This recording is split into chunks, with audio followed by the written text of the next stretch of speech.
She hadn't spoken a single word in 3 weeks. Not since the day a stranger tried to take her.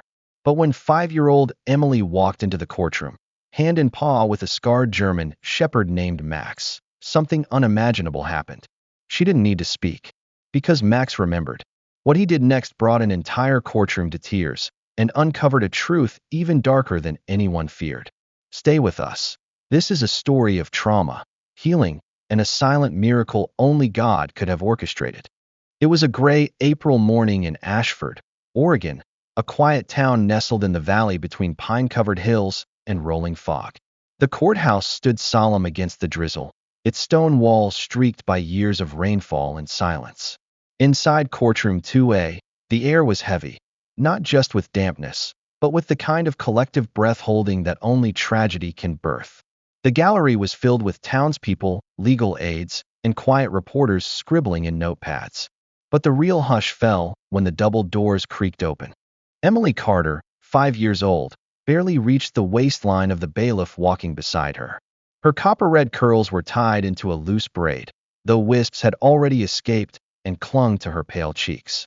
She wore a soft blue dress, too large in the shoulders, and pink sneakers with faded butterflies. Her eyes were the only things that seemed to belong to another world, green, wide, and full of the kind of silence no child should know. Emily hadn't spoken in 22 days. Clutched tightly in her small hand was a black nylon leash. At the other end walked Max. Max was a German shepherd with a thick coat marbled in black and rust, his left ear slightly torn at the tip, and a long scar etched down his right flank, a relic of a knife wound from another life. At 5 years old, Max had the weight of battles behind his amber eyes. He walked beside Emily with deliberate precision, each step measured, each movement attuned to the girl beside him. He was no ordinary dog. Max was a former tactical K9, once hailed for detecting danger under fire. Now, he was something different, perhaps gentler, perhaps wiser, perhaps both. Behind Emily walked her parents, Michael and Sarah Carter. Michael, 41, a lanky man with rimless glasses and the slightly hunched posture of a longtime high school math teacher, wore a charcoal gray suit that didn't quite fit him right. His tie was crooked, he hadn't noticed. His right hand kept twitching toward Emily's back, as if to guide or protect her, but always stopped short, unsure if his touch would hurt more than help. Sarah Carter, 38, was taller than her husband, with a willowy build and shoulder-length chestnut hair pulled into a tight bun. A third-grade teacher at Ashford Elementary, Sarah had always been warm with her students, known for her infectious laugh and calm demeanor. But since the incident, her laughter had vanished. Her walk had grown rigid, and her eyes, once soft, now scanned every room with quiet suspicion. The moment she found her daughter in the yard, being pulled toward a van, had carved a scar deep into her maternal instincts. Judge Harold Brooks, 62, sat high above them, his silver hair combed back neatly, black robes draped like heavy curtains around his aging frame. A man of habit and procedure, Judge Brooks was respected, if not particularly beloved. His face was stern, square-jawed, and his eyes unreadable. But underneath the polished professionalism was a man who had carried private grief for 15 years, a daughter who had gone missing on her walk home from school. No answers, no closure, only absence. It was that silent hole in his past that made what was about to happen not only unexpected, but deeply personal. At the defense table sat Logan Price, 44, clean-cut, khaki slacks, a blue dress shirt open at the collar, and a smirk that never quite touched his eyes. He had the look of someone who played tennis on weekends and discussed investment portfolios over Chardonnay. On paper, he was a model citizen, IT technician, no priors, regular churchgoer. But now he stood accused of attempting to abduct a child from her own yard. His lawyer whispered something in his ear. Logan barely moved. Emily was led to the witness box. Max walked with her, settling beside her feet like a silent sentinel. The courtroom watched. Not a sound. The judge leaned forward. This court recognizes the presence of a certified therapy animal for the witness, he said, trying to make his voice warm. Let the record note that the child has been nonverbal since the incident. Emily did not look at the judge. She did not look at the gallery. Her eyes scanned until they landed on Logan Price.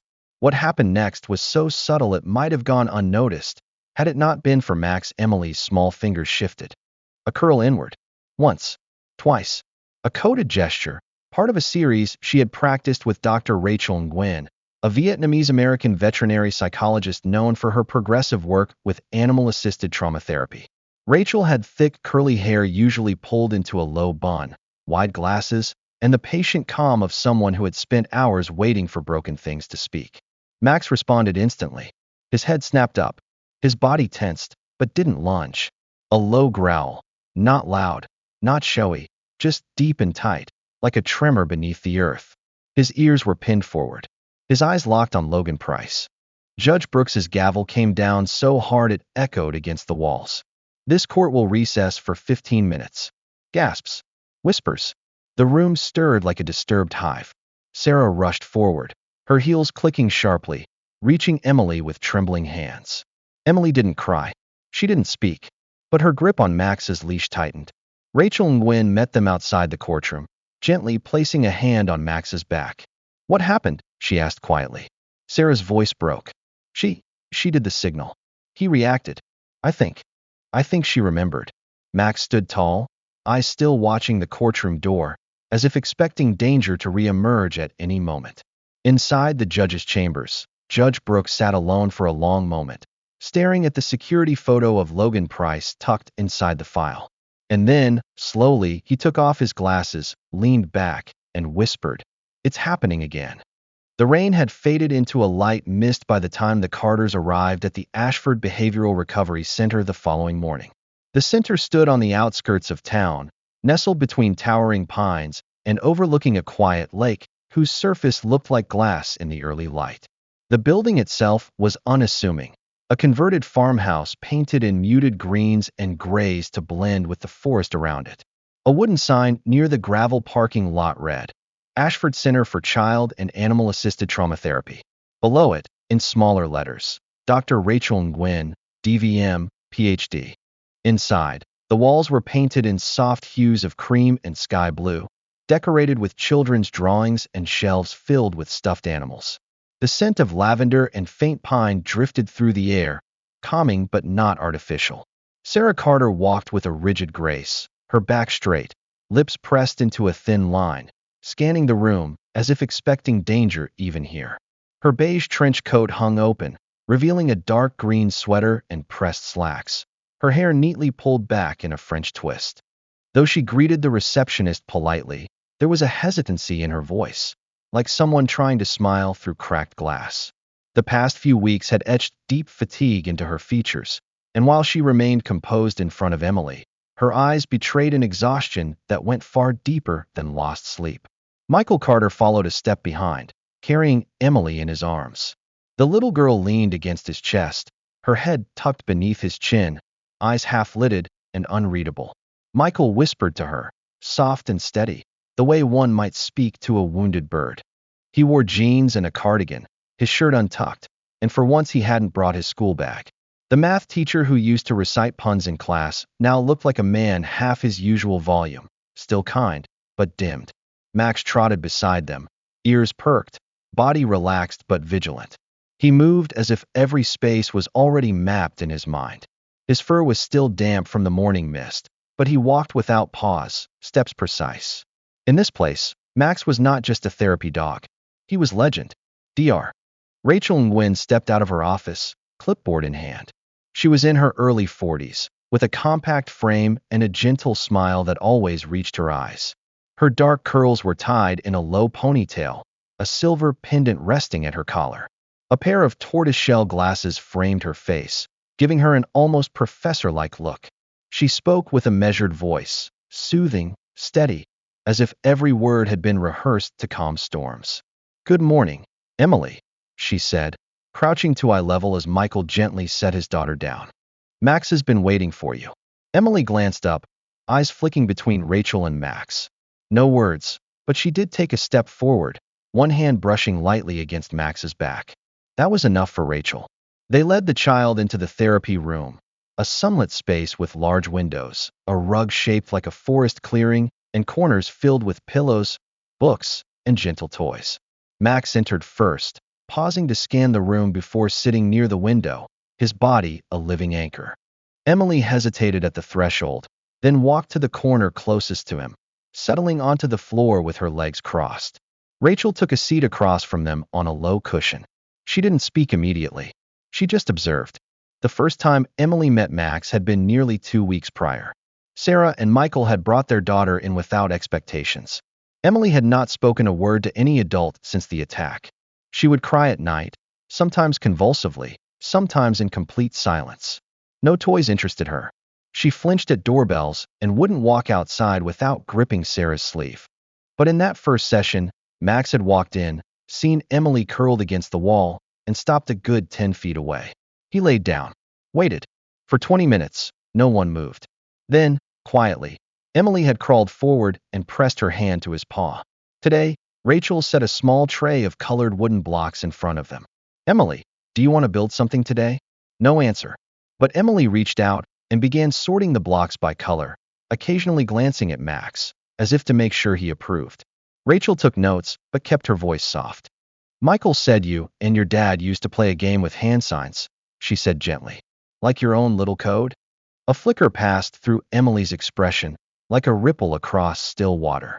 Her hands froze for a second, then continued moving. Rachel reached into her bag and pulled out a laminated sheet with simple gestures.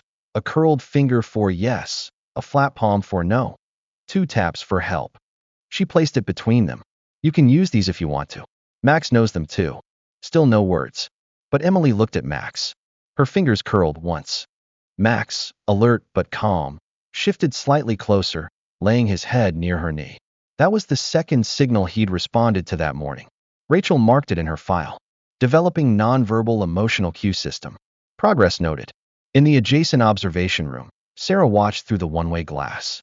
Her arms were crossed, her mouth tight. She wanted to believe this was helping, but her heart refused to be unguarded. Rachel entered 15 minutes later, keeping her voice level. "She's forming a language," she explained. "Not with us. Not yet. But with Max. She associates him with safety." Sarah's jaw clenched. "Why not with us?" "She doesn't feel unsafe with you," Rachel reassured her, placing the clipboard down. "But her mind has compartmentalized the event. You were there when she was taken, when the stranger came. Max. Max arrived after. He's the first thing in her world that didn't fail her. That's how trauma works in children. It's not logical." Michael, sitting nearby, rubbed his temple. "But the hand signs, that's from our game. We used to play secret agents." She loved inventing codes. Rachel smiled faintly. "Then she's reaching back towards safety." "That's good." Later that day, as they prepared to leave, Rachel kneeled beside Emily and offered her a small rubber token shaped like Max's paw. "This is for brave girls," she said, "and girls who help brave dogs." Emily took it, quiet, but her fingers curled in the same inward motion from court. Max wagged his tail once. Rachel watched them walk away, Sarah's posture stiff, Michael's hand resting on Emily's shoulder, Max leading them like a compass. She knew healing wasn't linear. But today, something had clicked. Emily had found someone who spoke her silence. And Max, the scarred warrior, had found a child who didn't flinch at his wound. It was an unusually warm Wednesday afternoon in Ashford, Oregon. Spring had finally begun to unfurl its colors after a long gray winter. The Carter family's backyard, fenced, modest, with a patchy green lawn and a weathered swing set, was dappled in soft gold light filtering through the birch trees that lined the fence. The breeze smelled faintly of daffodils and fresh soil. A butterfly fluttered past, and Emily Carter followed it with her eyes, then with her feet. Emily, 5 years old and newly silent, wore a yellow sundress that her mother had insisted on despite the lingering chill. Her copper curls bounced as she skipped slowly across the yard, arms outstretched as if to hug the breeze. Max, the German shepherd, lay near the porch, eyes half closed but alert. He had been cleared by Dr. Rachel to spend more time outside the therapy setting with Emily as long as the leash remained attached, and one parent supervised. Max did not need a leash to obey. He stayed close to Emily by instinct. Sarah Carter stood on the porch, tall and sharp-angled in frame, sipping lukewarm chamomile tea from a mug that read "Best Teacher Ever." Her olive blouse clung gently to her lean figure, and the lines around her mouth hinted at years of holding back emotion. Once known in her classroom as Miss Sunshine, Sarah hadn't smiled without effort in weeks. Her eyes followed Emily with quiet, fragile hope. For a moment, there was something like peace. Then the phone rang. She glanced at the caller ID, her sister, Lindsay. 2 minutes, Sarah murmured, stepping inside the house just beyond the screen door. The call lasted barely 3. When she stepped back out, the world had changed. The backyard gate, once latched, hung open by an inch. Max was on his feet, ears pinned back, eyes locked on the front yard. Emily was no longer in sight. Sarah dropped the mug. It shattered on the steps and sprinted across the yard, her heart already 2 beats ahead of her body. The front lawn, lined with low bushes and a maple tree, was quiet but wrong. Her eyes caught the blur of motion. A tall man in a blue jacket crouched beside a black van parked along the curb. Emily stood stiffly beside him, head tilted. The man's hand was on her shoulder. "I have puppies in my van," he was saying, his voice lilting with practiced warmth. "Tiny ones. They need a home. Want to see?" "Emily." Sarah's voice cracked like a gunshot. The man flinched and looked up. His smile dropped. In that split second, his mask fell, and what lay beneath wasn't fear. It was calculation. He reached for Emily's arm. Max exploded through the gate like a bullet. The leash flew behind him like a tail of lightning. The dog didn't bark. He didn't snarl. He just ran, fast, hard, straight. The man let go and bolted to the van, slamming the door before the German shepherd could reach him. Tires screamed. The van fishtailed, leaving thick black streaks on the pavement, and disappeared down the road with a guttural growl of its engine. Sarah fell to her knees as Emily stumbled into her arms. The child was pale, trembling, eyes wide with shock. She didn't speak. She buried her face in her mother's sweater and clung to her, so tightly it bruised. "Hey, you okay?" The voice came from across the street. Walt Benson stood in his front yard, hands on hips, a faded Marine Corps cap shading his face. At 73, Walt still carried himself like a man who'd faced fire before. Tall and broad, with thick white eyebrows and a slow, deliberate walk, he wore suspenders over a plaid shirt and khaki trousers that had seen better decades. Walt had been watching from his porch swing, sipping lemonade and feeding the neighborhood crows. He didn't own a cell phone, but he had a landline and a sharp memory. "License plate starts with 8G7N, he said as he approached, his eyes locked on Sarah's. "Black van. No rear windows. Didn't recognize the guy, but I saw him circle twice before he parked." Sarah's hands shook as she dialed 911. Her voice came out calm. Too calm. Police arrived in under 15 minutes. 2 cruisers, sirens low, with Officer Daniel Ruiz in the lead. Ruiz was a man in his late 30s with a square jaw, dark skin, and a deep, measured voice.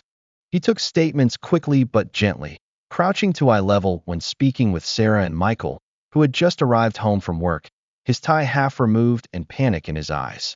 Max stood between Emily and the officers, his body tense but grounded. Emily had not let go of Sarah's shirt. Detective Robert "Rob" Anderson arrived shortly after, driving his personal car, a battered blue Ford that smelled faintly of tobacco and rain. At 52, Rob was known throughout Ashford as a man of principle. He had salt and pepper hair, sharp hazel eyes, and a trench coat he wore year-round, regardless of the weather. A widower of 10 years, Rob had seen the worst in people, but something in this case made his stomach turn. He watched Max before speaking to the girl. "I've worked with K9S, he murmured. "Good dog you got there." Sarah only nodded. Inside the house, Rob interviewed the Carters, recording each detail in careful handwriting. Outside, an officer photographed tire tracks while another retrieved security footage from nearby doorbell cameras. Walt Benson stayed to answer questions, repeating the plate digits twice without needing to refer to notes. Back in the living room, Emily still hadn't spoken. But when she saw Officer Ruiz pull out a notebook, she reached for Max's leash. Her small fingers curled. Max pressed against her side. She didn't need words. Her body said everything. Rain returned to Ashford that Friday morning, falling in thin silver threads over the town's rooftops, turning the streets into wet reflections of gray sky and faint pine silhouettes. The small police department, tucked between the public library and an old bakery that smelled of cinnamon and butter, buzzed with quiet urgency. Detective Rob Anderson stood in front of the incident board in conference room B, sleeves rolled to his elbows, coffee untouched on the table beside him. His eyes were bloodshot, but sharp. Across the board were photos, notes, and a blurry still from a doorbell camera showing the back of a black van turning off Brookhaven Street. At 3:43 p.m., Walt Benson says 8G7N. Officer Daniel Ruiz reported, entering with a file folder in one hand and a soaked jacket in the other. Ruiz, young but sharp, had a reliable sense for patterns and details. We pulled traffic cam footage from the intersection on Maple and 5th. Watch. He dropped the folder and pressed play on a paused video. The footage, low resolution but serviceable, showed the van turning left on 5th Avenue, just as Walt said. The camera caught enough of the plate, 8G7N2. The last digit still unclear, but close enough to filter down a list. By noon, they had a name, Logan Price, 44, resident of 1017 Elderberry Lane. According to DMV records, Logan was a licensed computer systems technician, with a clean background, no priors, and steady employment at a mid-tier IT firm in Ashford. He lived alone. No pets. No children. No marriage history.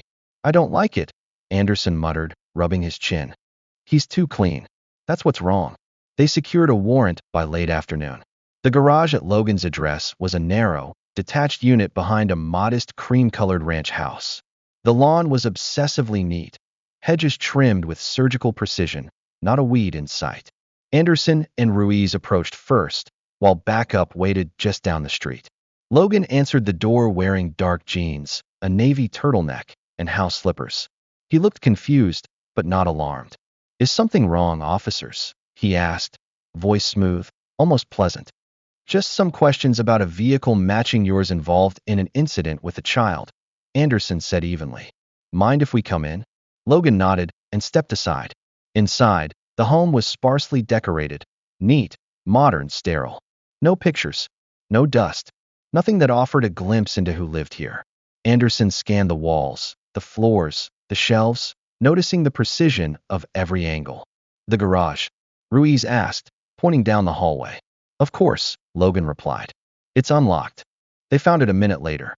The garage smelled of bleach. Not faintly, overwhelmingly. A bottle of industrial-strength floor cleaner sat open on a bench near the far wall. The concrete was unnaturally pale in patches, as if it had been recently power-washed. There were faint marks, streaks, possibly from scrubbing. No visible blood. But too clean was also a clue. "Do you own any pets?" Anderson asked casually, crouching down near a floor drain.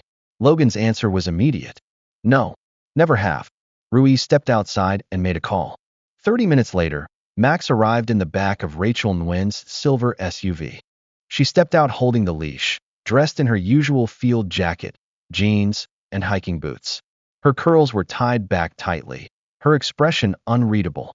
Max leaped down, ears forward, tail low but steady.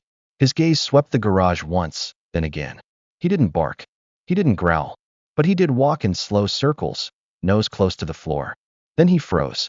His tail went stiff. His body lowered slightly. His ears pressed forward and his chest expanded, breathing deeper. He moved again, toward a pile of empty storage bins stacked against the back wall. There he sat, one paw extended, pressed lightly against the concrete. And he stayed like that. Rachel said nothing. Anderson didn't need her to. He turned to Ruiz. "Bag the cleaner. Swab the floor. We'll run canine hair tests too." Logan remained expressionless throughout the inspection, watching as if curious, not anxious. That night, in the evidence lab, the forensics team confirmed traces of dog fur embedded in the fibers of a towel found in the garage. Golden and brown strands. Not consistent with Max, but likely from multiple breeds. "He said he never had a dog," Ruiz said, tossing the report onto Anderson's desk. Anderson didn't respond. He was looking at Logan's DMV photo again. In the dark, his smile looked different. The courtroom was empty except for 5 people and a dog. It was Saturday morning in Ashford, and the courthouse had been reserved for what Judge Harold Brooks called a controlled simulation.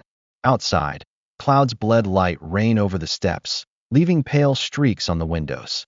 Inside, everything was silent except for the soft padding of paws on marble and the click of a pen against a clipboard.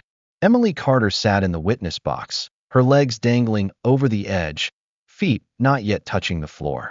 She wore gray leggings under a blue jumper with stitched sunflowers, her hair tied back with a navy ribbon that matched her quiet eyes. Her hands clutched the soft leash that connected her to Max. She didn't speak. She hadn't spoken in front of strangers since the day a man tried to take her. But she had begun using hand signals, deliberate, subtle, precise. And Max responded to them with equal clarity. Max sat beside her, alert but calm, one ear tilted toward the gallery, the other toward her breathing. His dark coat was freshly brushed, his eyes clear and waiting. To anyone else, he looked like a statue of patience. To those who knew him, like Rachel and Gwen, who now stood off to the side with arms folded across her field vest, he looked like a storm held back by instinct. Judge Brooks observed from the bench, wearing a light gray sweater in place of his robe, trying to appear less imposing. His posture was rigid, but his voice had softened considerably since his earlier days on the bench. He was a man trying, very quietly, to be something more human than the black robe allowed. Beside him, in the front row, sat Assistant District Attorney Marlene Clark. In her mid-40s, she had straight auburn hair, sharp cheekbones, and a reputation for dissecting witnesses without ever raising her voice.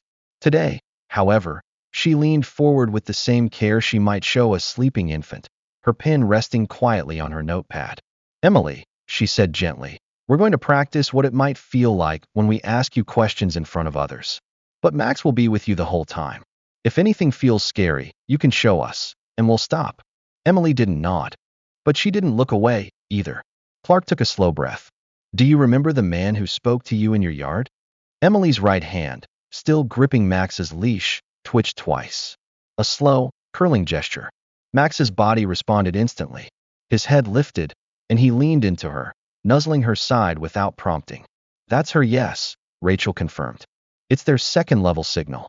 They practiced another 20 minutes. Emily never spoke, but she answered 3 more questions using her silent language.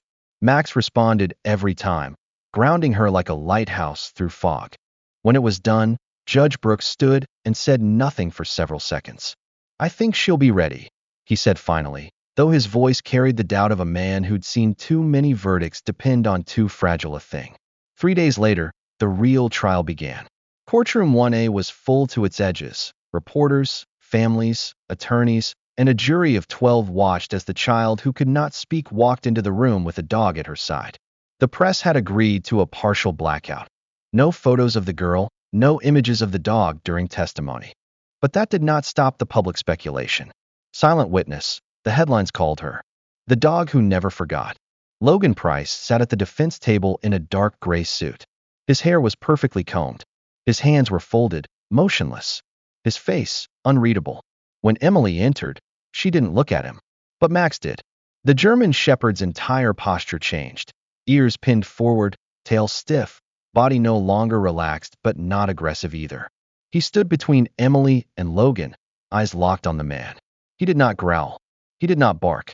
But the courtroom felt it, like the air had shifted, like the temperature had dropped by several degrees.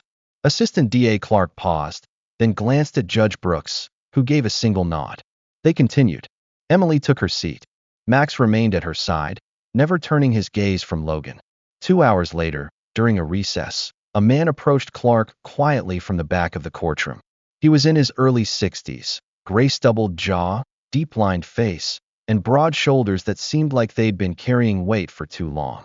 His name was Ethan Doyle, former K-9 handler for the Ashford PD, retired now, but still consulted on difficult cases. "I think I know that dog," he said, voice low and rough from years of shouting over sirens. Clark looked up from her notes. "You mean Max?" "I mean Ranger," Doyle replied. He explained that 3 years earlier, during a pursuit in an unsolved missing child case, his K-9 partner Ranger had been injured in the line of duty. Slashed during a chase, left behind in a ravine while Doyle was knocked unconscious. The department, facing budget issues, had declared Ranger unfit for duty and scheduled him for euthanasia. But the shelter had called in Dr. Rachel and Gwen, who had pulled him hours before the deadline. "They renamed him Max," Doyle said. "But I'd know his gait anywhere. That dog saved my life. And he's telling you something." Clark stared at him, stunned. "Wait," The case 3 years ago. Wasn't the suspect cleared? By an alibi. Thin, but it held. I never believed it. The suspect matched Price's build and vehicle type. Later that day, Clark confronted Rachel. Did you know Max was a former police K-9? Rachel nodded slowly. I suspected. But no records transferred. No ID chip scanned properly. It happens. I didn't press. Clark turned to Max, who now rested at Emily's feet. Maybe he didn't forget. It was the fourth day of the trial, and the courtroom air had taken on the thickness of accumulated truth. The kind that wasn't shouted, but crept in silently between testimonies, evidence tags, and the long pauses between questions. Outside, the wind had picked up, sending dust and cherry blossoms swirling through Ashford's narrow downtown streets. Inside, everything stood still. Judge Harold Brooks sat at his bench with the stiffness of a man trying not to shatter. His salt-gray brows furrowed deeper with each new revelation, and today his hands didn't rest on the gavel. They clenched together tightly in his lap. He wore a black robe, as always, but underneath it, he carried something heavier than procedure, a father's grief too long buried. Assistant DA Marlene Clark had just introduced the next item of evidence, cataloged and sealed in a clear plastic bag. She held it up carefully, her fingers steady, her expression unreadable. This item, she began, was found in the top drawer of the defendant's workbench, buried beneath tools and wires. It is a dog collar, worn, leather, pink. A small, tarnished tag attached to the loop bears the name Bella. The gallery remained silent. Your Honor, Clark said, turning toward the bench. May I approach the court privately? Judge Brooks's throat tightened. You may. The bailiff cleared the courtroom except for defense and prosecution teams. In the sealed hearing, Clark continued, this time in a softer tone. 12 years ago, your daughter Elizabeth Brooks went missing walking home from school. Her case was never solved. According to the initial report, she had a beagle puppy with her, a gift from you and your wife for her 10th birthday. Brooks said nothing, his eyes locked on the collar. Slowly he nodded. She named the dog Bella, Clark added gently. Brooks's hands unclenched. His voice, when it came, was roughened by time. Yes, we found the leash in the woods, but not the dog. Not Elizabeth. The tag, that's hers. I etched that myself with a penknife. I remember slipping. There's a scratch next to the A. He leaned forward, peering at the tag. There. Right there. That's mine. Defense attorney Walter Griggs, a balding man with a pale complexion and the uneasy demeanor of someone who knew he was losing, rose. Your Honor, I object to the emotional manipulation this evidence may cause. It's circumstantial at best. Judge Brooks raised one hand, halting him. His voice was low but firm. Mr. Griggs, sit down. In the gallery, Sarah Carter sat beside her husband, Michael. Her eyes, hollowed by weeks of vigilance, softened when she noticed Emily stir beside her. The child had remained mostly unresponsive during the adult proceedings, head leaned against Max's broad side. But now, her small fingers reached into her sketchpad, and she began to draw. Michael noticed first. She's drawing again, he whispered. It wasn't unusual for Emily to draw these days. At Dr. Nguyen's advice, Sarah had been encouraging it. But what Emily drew now was different. There were no stick figures or rainbows or dogs playing in the grass. She sketched a house, angular, tilted, and above its roof, a weather vane shaped like a crescent moon. Its edges were curled just so, almost like claws. Max, who had been lying still, lifted his head and turned to look at the page.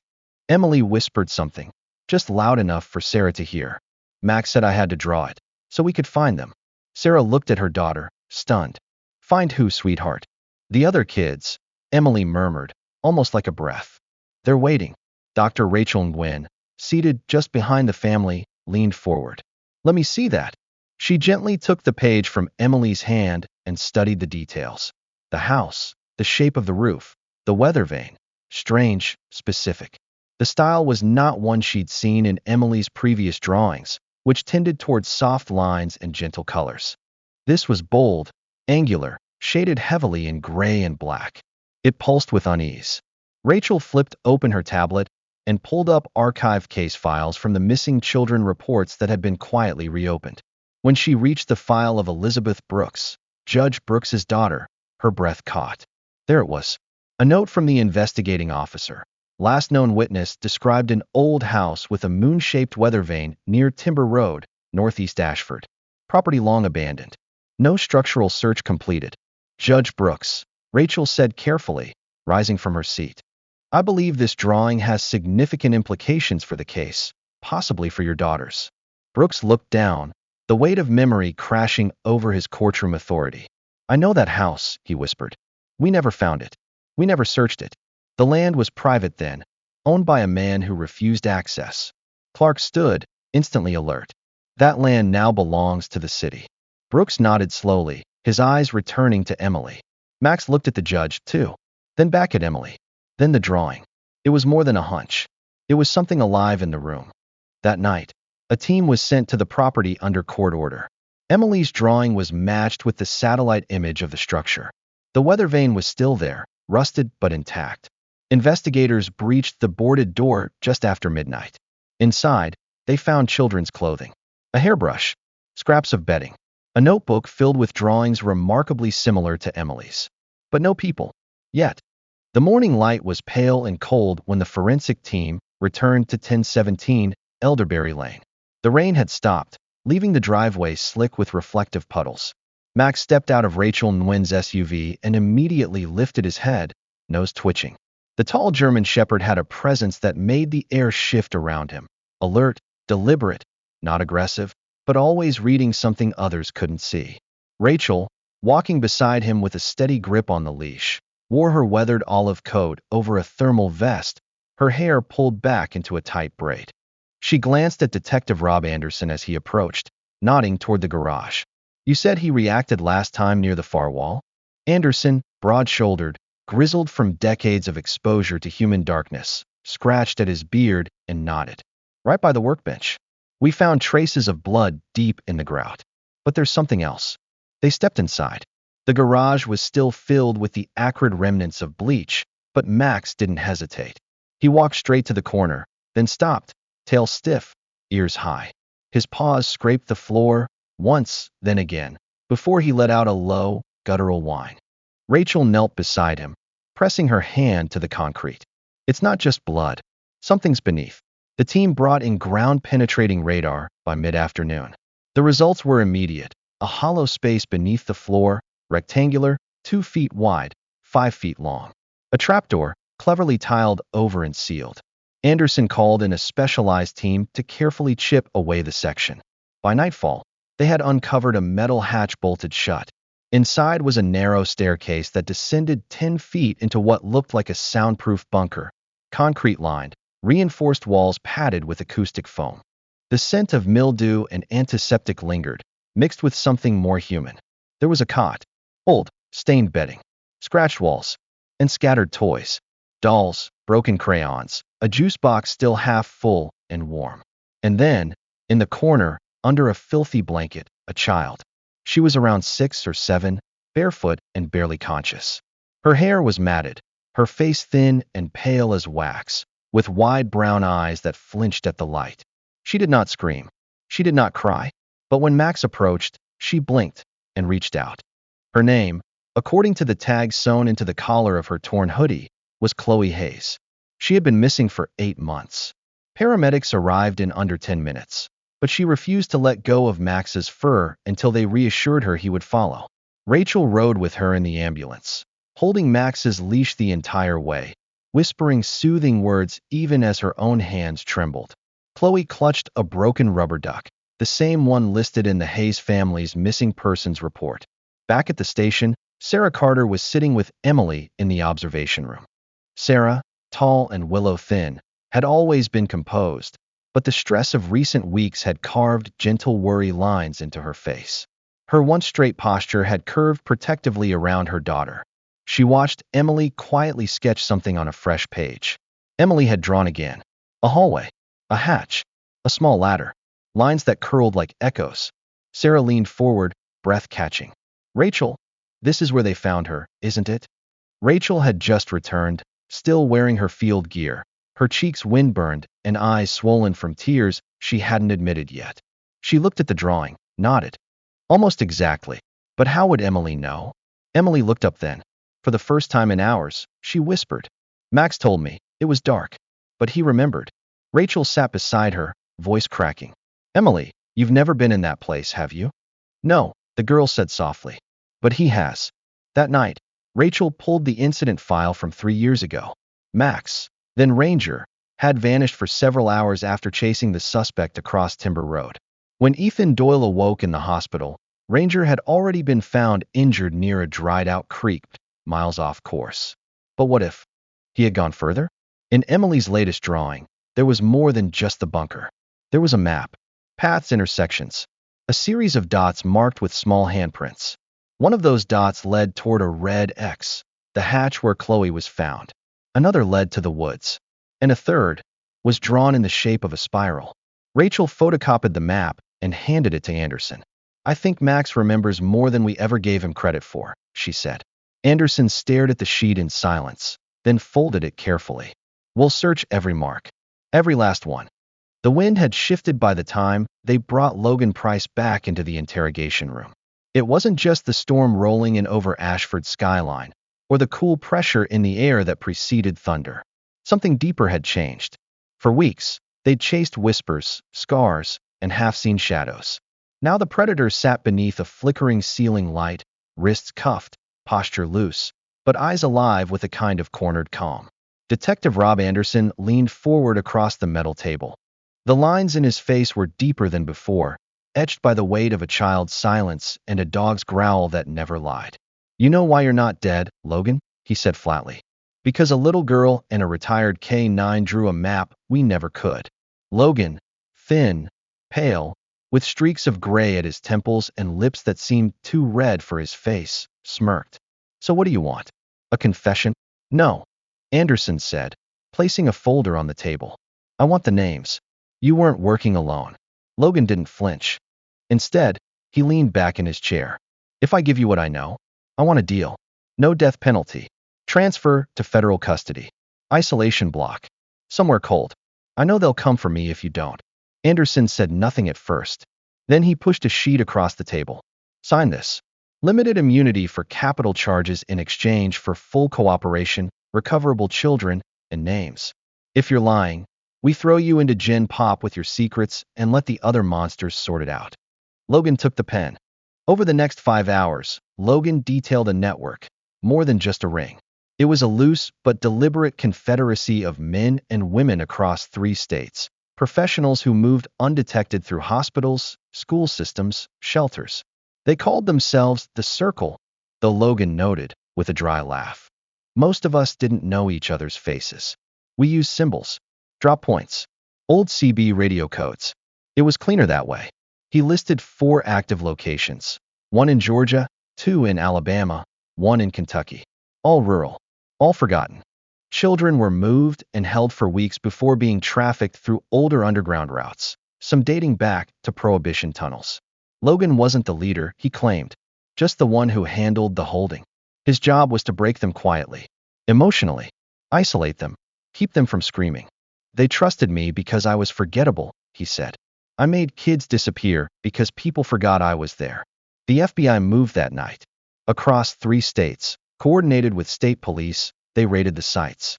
In a trailer compound outside Marietta, Georgia, they found 2 boys and a girl, all under 10, locked in a crawlspace behind a false refrigerator panel. Emaciated but alive. One clutched a plastic dinosaur. The other had dog bite scars, likely from a guard animal. Max and Rachel watched the news break from the Ashford Precinct Lounge. Max, though retired, sat alert beside the screen, ears up, tail slow and steady. Rachel ran a hand through his fur and whispered, "You did it, boy. You broke the circle." Meanwhile, Emily sat beside Sarah at home, wrapped in a thick knitted blanket. The little girl stared at the television screen, where reporters were already telling her story. A child who didn't speak, but whose drawings led to discovery. A dog, once thought too broken to serve, now hailed as a national hero. Sarah, normally so composed, wept openly. Not just for the children saved, but because she saw something in Emily that had been missing. The light was coming back into her eyes. Rachel joined them later that evening.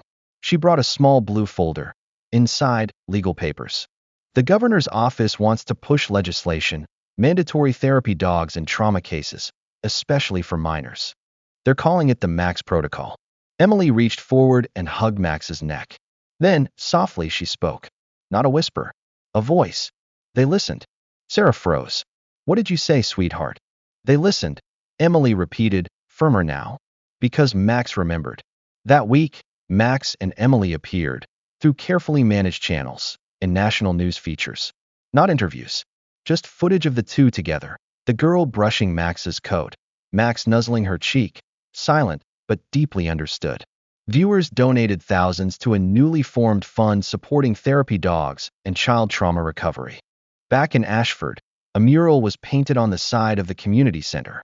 A large German shepherd seated proudly, a little girl beside him, both staring into the horizon, surrounded by sketches of stars, moons, and maps. Judge Brooks unveiled it himself and whispered to the painting, "Thank you for bringing my daughter's name back into the light." Autumn had settled in Ashford with the kind of quiet melancholy that made the trees seem older than they were. Leaves danced down empty sidewalks, whispering like memories no one wanted to relive. In the Carter household, the air was thick with a fragile peace, one that could crack if breathed on too hard. Emily had begun speaking again, but her voice was still a hesitant thing, soft as a candle flicker, flickering only when Max was near. Every night, she clutched a stuffed fox and curled under her quilt while Max lay stretched across the floor at the foot of her bed, facing the door, like a sentinel made of fur and muscle, and something more ancient, something sacred. It had been a week since the last outburst. Sarah dared to believe the worst was over. But on the 9th night, just after midnight, a scream pierced the quiet. "Don't let them cry anymore." Emily's voice, raw and shaking, cracked through the hallway. Sarah and her husband Daniel ran in, hearts thundering. Emily was sitting up in bed, drenched in sweat, her small hands clawing at the sheets, eyes wide but unseeing. Max was already there, his body pressed tightly between her and the door, head low, growl vibrating in his throat. Not aggressive, protective. Sarah knelt beside her daughter, wrapping her in shaking arms. "It's okay, baby. You're safe. They're gone. You're safe." Emily clung to her mother, her voice muffled. "There were other kids. I could hear them crying. I still hear them." Daniel, usually the quieter parent, ran a hand over his face and turned to Max. "What are we missing?" he whispered. Daniel Carter was a tall man with gentle eyes and deep-set laugh lines that had been carved into something more somber these past weeks. A high school English teacher by profession, he had always been the one to soothe with stories, fairy tales, fables, and bedtime adventures. But nothing in Grimm's or Anderson's collections had prepared him for real-life monsters. He carried a guilt he hadn't voiced, not even to Sarah. A month before the abduction attempt, Daniel had reconnected online with a distant cousin, one he barely remembered from family reunions in Kentucky. That cousin had introduced him to a man, Logan Price, who worked in tech and was great with kids. The connection was casual, a few shared memes, a recommendation for a kid's educational app. But it had been enough. Enough for Logan to learn their address. Enough to know they had a child. Enough to plan. Daniel now carried that weight like a second skin. At therapy, Rachel and Gwen noticed the subtle fracture between Daniel and Sarah. Rachel, who had dealt with broken people for years, didn't push. She merely offered space. Her office lit not with fluorescents but soft yellow lamps, the scent of chamomile and old books drifting in the air. During one session, Emily curled up beside Max on the rug, sketching with charcoal. Her hands moved instinctively, her lines no longer maps, but faces, tears, cages. Across from her, Rachel gently asked, "What do you see when you dream, Emily?" Emily didn't look up. Dark, then crying, then nothing. And Max. The girl paused, then drew a large paw, outstretched. He pulls the door open. Meanwhile, at the Ashford precinct, Detective Rob Anderson stood in the evidence room, reviewing items recovered from Logan's property. Most had been cataloged and sent off for lab processing, fibers, tools, digital drives. But one box sat untouched. Inside, tucked beneath layers of newspaper and moldy fabric, was a tiny collar. "Bella," it read, with a cracked pink gemstone heart dangling beneath. Judge Harold Brooks stared at it in silence.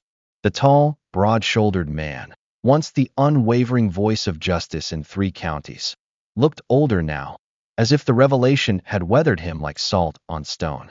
His eyes were steel gray, always composed. But when Anderson placed the collar in front of him, something broke behind them. "My daughter," he whispered.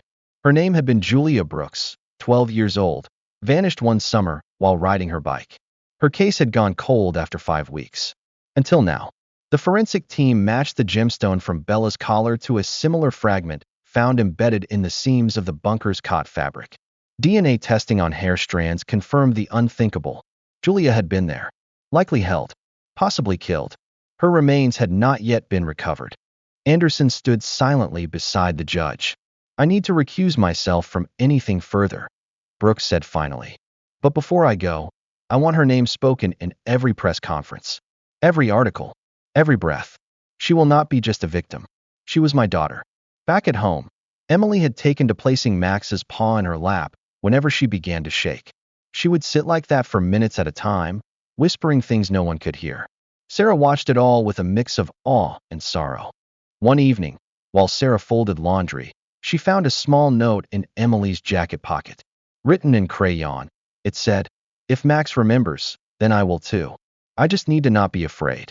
Sarah broke down in the laundry room. The next morning, as birds returned to the garden outside their window, Emily opened her eyes and looked at her father. "It wasn't your fault, Daddy."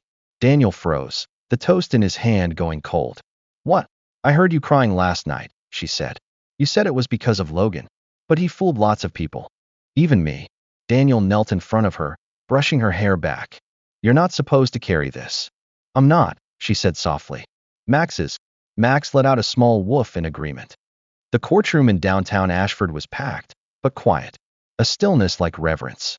Everyone had come not out of obligation, but to witness the closing of a chapter that had clawed at the town's soul. Sarah Carter sat in the second row, her shoulders wrapped in a soft gray shawl, her dark brown hair pinned in a low chignon that gave her the look of a woman older than her 36 years.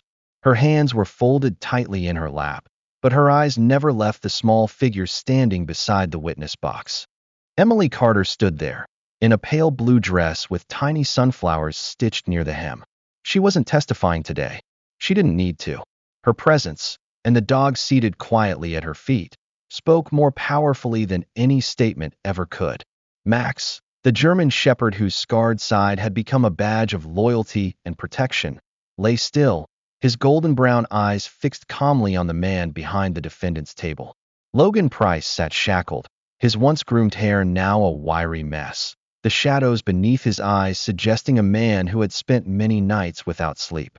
He looked thinner, smaller, like the power he once held over others had rotted into something brittle. He didn't lift his eyes toward Emily. Judge Tanya Reynolds, a stern but compassionate woman in her early 50s, read the verdict without ceremony. Her voice was clear and deliberate. For the crimes of child abduction, conspiracy, unlawful imprisonment, and multiple counts of aggravated assault against minors, the court sentences you, Logan Price, to life in prison without the possibility of parole. This sentence will be served consecutively for each count. The gavel came down. The room exhaled. Outside the courthouse, a different kind of crowd had gathered. Advocates, trauma survivors, therapy dog handlers, and families holding small photos of the children they once lost or feared losing. Among them was Chloe Hayes, now more vibrant than ever, her hair grown longer, her cheeks rounder with health. She clutched a ribbon tied to her therapy pony, whom she now trained with joy every week. Later that month, in Salem, the Oregon State Assembly passed what would be known as the Emily Carter Act. It allowed therapy animals to be present in courtrooms during testimony involving minors.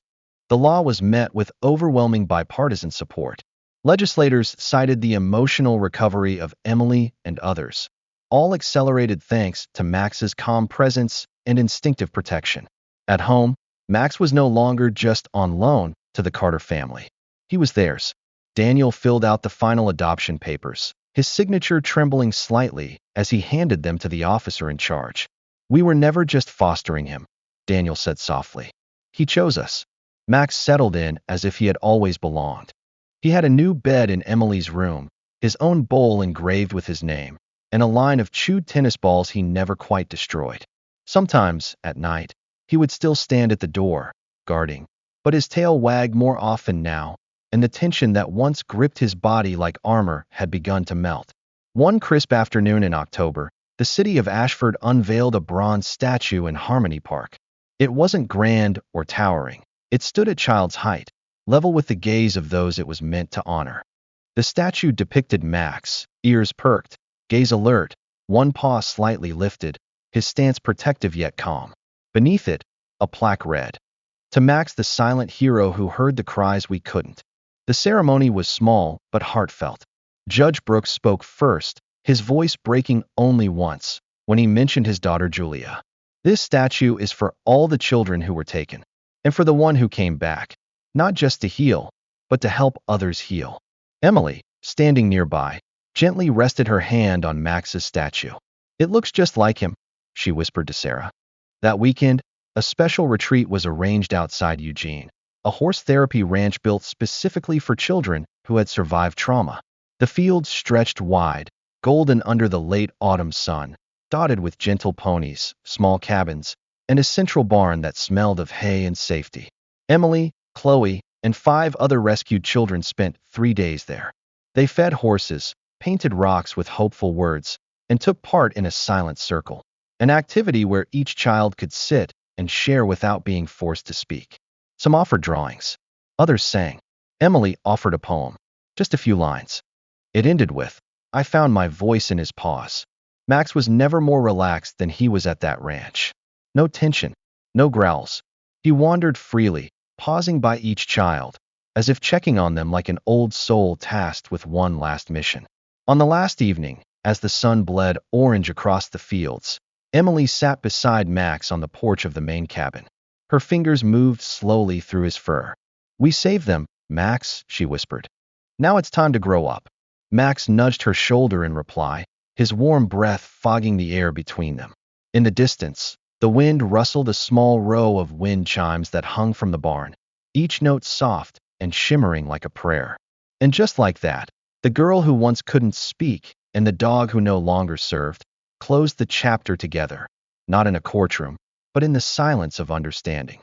Sometimes, the loudest miracles come from the quietest places, a whisper of hope in a child's voice once lost, or a single bark from a dog no one believed in.